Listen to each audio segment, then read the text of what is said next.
our tools.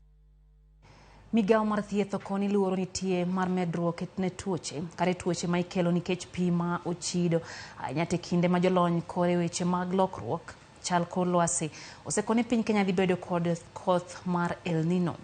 Mano yanko jagoro ma onge ore migao mar thieth Mary Mudhoni mane lose bwa ma Naivasha kaka Judith Omondi leronwa.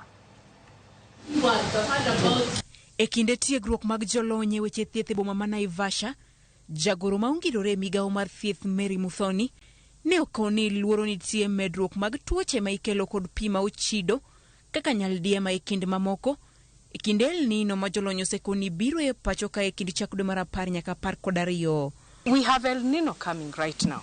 How prepared are we in our households? Because it's not just about the government, what the government is doing, it's also what the people are doing in their small circles, in their small areas of living.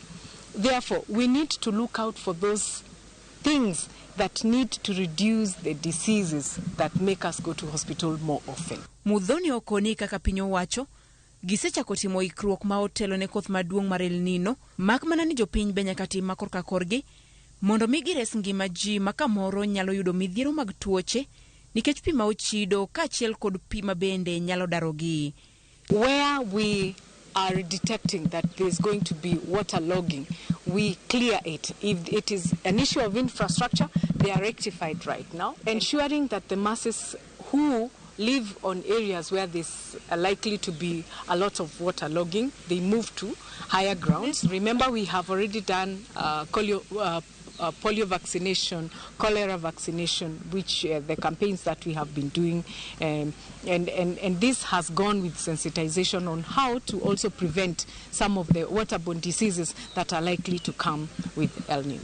Jokor chal mar kor lwasi nyicha okoro ni koth mapek mar El Nino nyalo bedo e pachoka e chak dwe mar 10 nyaka 12.